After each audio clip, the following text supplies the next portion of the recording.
So as part of this tune-up, we're going to put a new cap and rotor in this car. So this is the new cap. And if you look, it's got some of the stuff not in it. So what we're going to do is we're going to pull the stuff off of this old cap. We're going to start by pulling this coil off. Now the coil, if you look here, we've actually got a screw missing right here. So I'm going to have to locate one of those so that we can get this put back together right. We're going to pull these bolts out, and then we'll pull the coil out, maybe. We're going to need to get these wires all pulled up and out of there. We need to make sure we remember where everything goes, because we got to put it just the same in the other one. I'm going to pull this back up out of here. Alright, and then with our new cap, they also gave us a new insulator here. So we're going to put that new insulator in. So with our new cap, we've got an insulator and a new coil contact. So we're going to set the coil contact down in there. It goes right in the middle. We're going to take our insulator. And our insulator is going to go right over the top of this spring. And that's going to hold everything down where it's supposed to be. And then we're going to take the old insulator off of the coil. And we're going to take our coil and set it back down in here.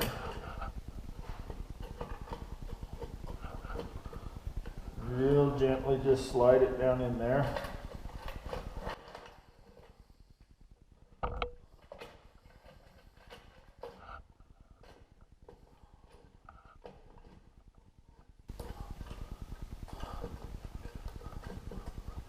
And then we'll put all of our wires back in place.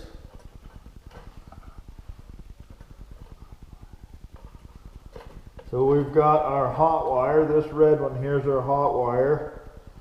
This black one is our ground wire. And this yellow one is our tack signal. And then we're going to take these bolts. We'll run them back in here. And we're going to start at the corners, so we're going to start opposite of each other, and I'm going to run this one down. I'm going to snug it up, and I'm going to run this one at the opposite corner down. And I'm going to snug it up, and then I'm going to go back to this one and snug it up, and I'm going to work my way back and forth a little bit, so that we make sure that we get this down in equally.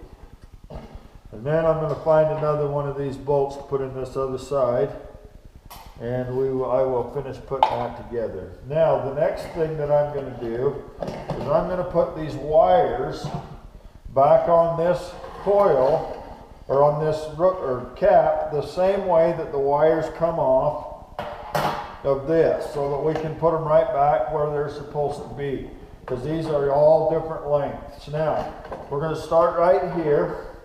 And while we're doing this, I'm going to go through and I'm going to test the resistance in this wire. And then I'm going to go through and I'm going to check the length of the wires, check the resistance of the wires, and make sure that we are within specifications. Now this one ohms at 14.29 kilo ohms, which means that it is 14,270 ohms. Now I'm going to look up the specification on this wire and compare it with that. I'm going to take this wire and put it right here, and then I'm going to do the same thing, and I'm going to work my way all the way around until I have all of these wires back on this cap, and then we'll put this back in the car. Okay, so we're going to talk about this coil just a little bit. I'm going to kind of go through how a coil operates. So one of the things that, in order to figure out how a coil works, we need to understand some of the properties of electricity. One of the properties of electricity is it is related very closely to magnetism. So anytime that you run electricity through a wire or coil of wires, it's going to create a magnetic field. Anytime you shut that electricity off, the magnetic field is going to collapse. Okay? Now, the next principle that we need to understand is the exact opposite principle of that, which means that anytime that you run a magnet past a wire or a series of wires, it's going to induce some electricity. So, the way that a coil works is inside of this coil, we have a coil of wires. And that runs from this red wire right here and runs through and comes out right here and runs to this ground side. So electricity flows through this coil around and around and around and then comes back out here. And that is called the primary circuit. Now, a coil also has a secondary circuit. The secondary circuit is going to be another group of windings that's going to spin around and around and around inside of this coil. Now, the end of that wire is this pin right here. So what happens is we run electricity through here and it creates a magnetic field in the primary windings. We shut the electricity off and it collapses that magnetic field. When that happens, the magnetic field collapsing around the secondary circuit creates voltage to come from here and run through the rotor and go into whichever cylinder we're on, travel through the wire, and jump the gap in the spark plug to make a spark that will ignite the air-fuel mixture. That voltage can be as high as 30,000 volts.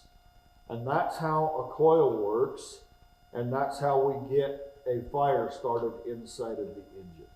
All right, so in testing this spark plug wire, I have absolutely an OL, which means out of limits. Now, as I started to work my way down this wire, seeing if I could find a spot where it did not have, or where it wasn't making connection, the wire snapped on me.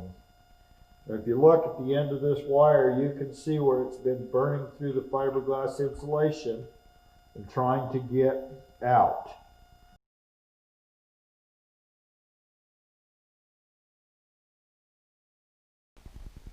Okay, so we're going to go ahead and replace the cap and rotor on this distributor. So the first thing that I'm going to do is, since we've got this on top dead center number 1, I'm going to go ahead and make me a mark here on the side of this distributor. So now I know exactly where the number 1 spark plug needs to go. And then we're going to take these 2 screws out and remove this old cap, or this old rotor.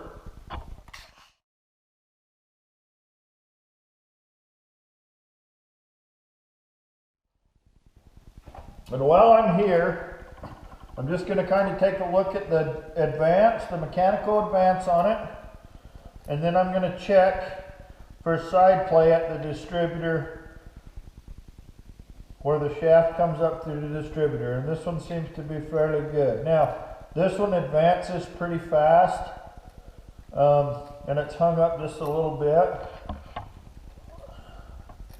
so I'm probably going to clean this up a little bit.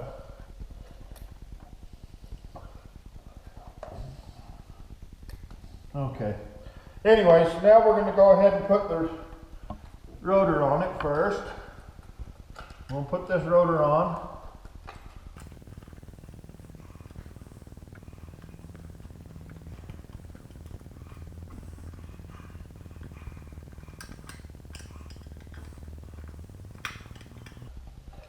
So I'm probably going to talk to the guy about rebuilding this distributor, but we'll see what he wants to do. Now, we're going to put this cap on. Now this cap will only go on this distributor one way. So in this distributor, there's a notch cut right in here in the distributor. In the cap, there's this little pin that sticks down right here. And those two things need to line up. So now, we'll set this down. And this rotor should fall right down into place just like that. Now we're going to take these little locks, we're going to run them into the lock position. And I like to work across from each other and then come back and do the other two.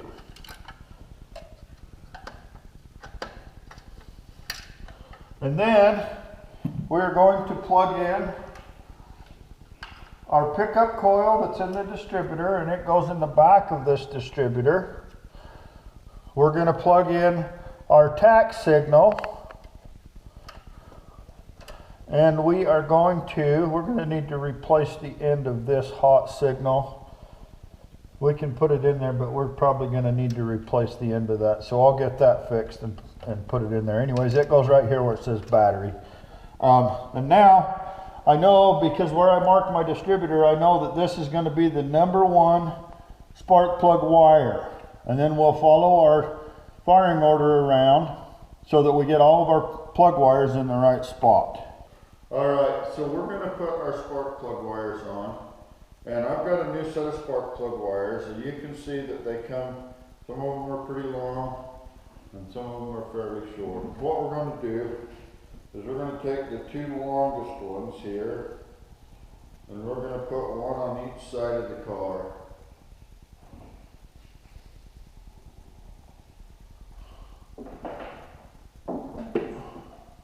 And then we're going to take the next ones and we're going to put one on each side of the car.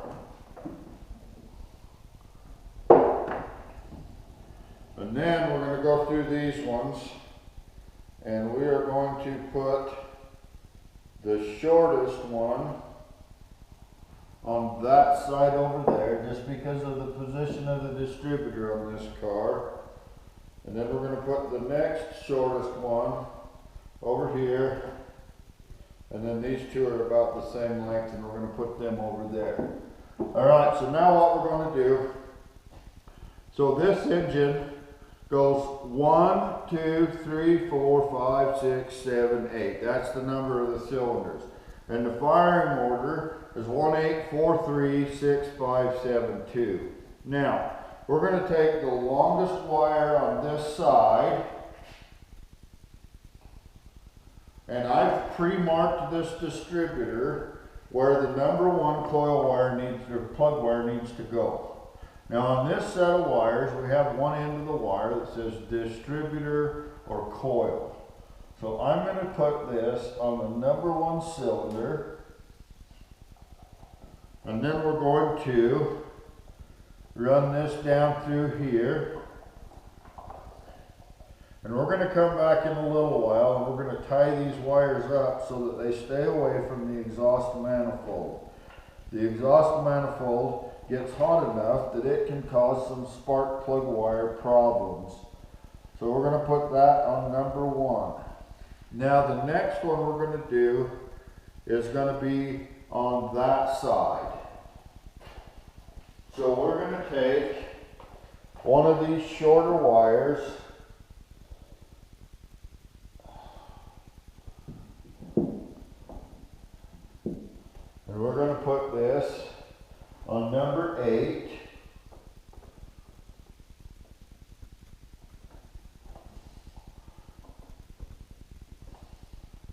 And we'll run it over here to the number 8 position. Make sure that they snap in. Kind of might have to do a little bit of adjustment to them, a little wire, just a little bit. Now the next one is 4. So we're going to take not the longest one, but the next to the longest one. Again, we're going to find the distributor side or coil side, and we'll run it to number 4.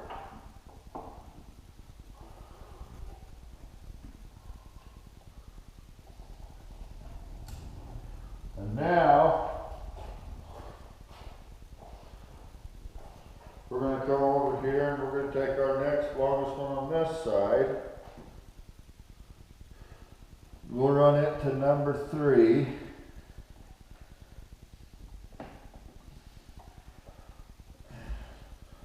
Try and run it under things that we need to be able to move around.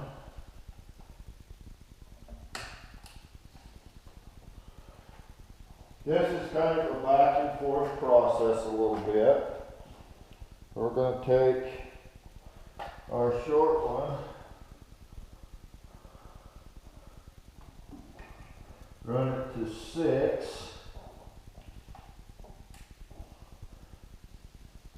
and I'm going to go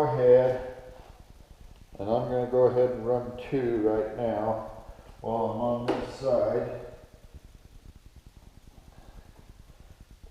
And I know that 2 goes to the very last one before we get back to number 1 right here.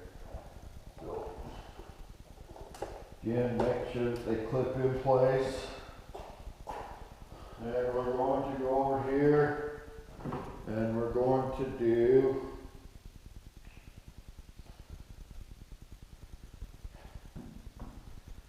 five.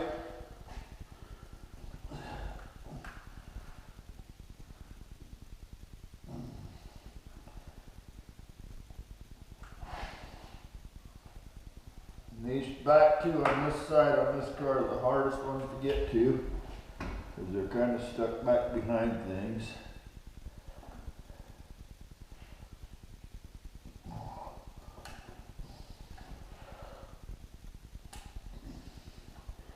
And 7.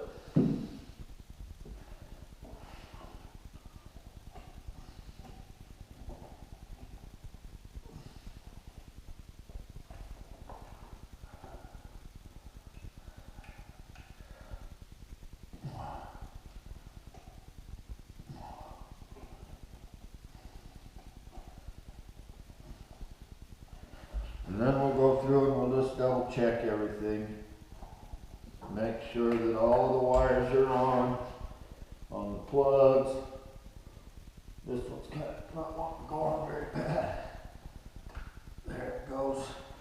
Alright, then we'll go through and check this. So we've got 1, 8, 4, 3, 6, 5, 7, and 2. And that's got the plug wires on. Now, I've got this one routed above this throttle, and so I'm going to change it so that it goes below the throttle, which should give me a touch more room here. And there's that part. Now, I'm going to come back and I'm going to tie all of these wires, because what we want to do is see if we can find a way to keep them away from the exhaust manifolds that have a tremendous amount of heat.